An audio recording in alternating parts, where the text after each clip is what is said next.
வணக்கம் மக்களே, welcome to Yuvan tech world channel.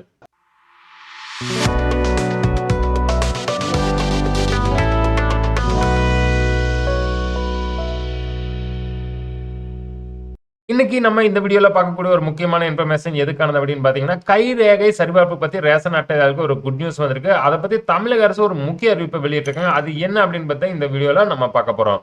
வீடியோவை ஸ்கிப் பண்ணாம கடைசி வரைக்கும் பாருங்க. சேனலுக்கு ஃபர்ஸ்ட் டைம் வந்தீங்கன்னா சேனலை மறக்காம சப்ஸ்கிரைப் பண்ணி பக்கத்துல இருக்கிற பெல் ஐக்கான அமர்த்த மறந்துடாதீங்க.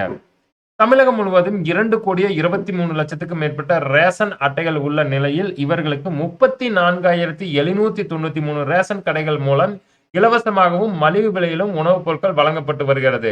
இந்த நிலையில் ரேஷன் கடையில் நடைபெறும் குளறுபடிகளை தவிர்ப்பதற்காக ரேஷன் கார்டுகளுக்கும் உறுப்பினர்கள் அனைவரும் ரேஷன் கடைக்கு நேரில் வந்து தங்களுடைய கைரேகையை பதிவு செய்ய வேண்டும் என்று கட்டாயப்படுத்தி அறிவிக்கப்பட்டிருந்தது. இந்த அறிவிப்பால் பொதுமக்கள் பலரும் அவதிப்பட்டு வந்திருந்த நிலையில் தமிழக அரசு இது போன்ற எந்த ஒரு உத்தரவும் பிறப்பிக்கப்படவில்லை என்று அறிவிச்சிருக்கிறாங்க.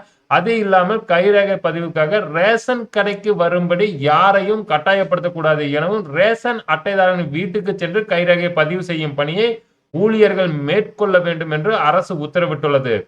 மேலும் கைரேகை பதிவு செய்யப்படவில்லை என்றாலும் குடும்ப அட்டையிலிருந்து பெயர் நீக்கம் செய்யப்படவோ அல்லது பொருட்கள் வழங்கப்பட மாட்டாது என்ற எந்த ஒரு அதிகாரமும் அறிவிப்பும் வெளியிடவில்லை என்று அரசு சார்பில் விளக்கம் அளிக்கப்பட்டுள்ளது. இவ்வளவுதான் நண்பா, இன்னைக்கு நம்ம இந்த வீடியோல பார்த்த இன்ஃபர்மேஷன். உங்களுக்கு ஏதேனும் சந்தேகம் இருப்பது நம்ம கமெண்ட் பாக்ஸில் மெசேஜ் பண்ணுங்க. சேனலுக்கு ஃபர்ஸ்ட் டைம் வந்தீங்கன்னா சேனலை மறக்காம சப்ஸ்கிரைப் பண்ணி பக்கத்துல இருக்கிற பெல் ஐக்கான அமர்த்த மறந்துடாதீங்க. நாம மீண்டும் அடுத்த சூப்பரான இன்ஃபர்மேஷன் வீடியோவில் சந்திக்கும் முன் உங்களிடம் வந்து விடைபெறுகிறோம். நன்றி, வணக்கம்.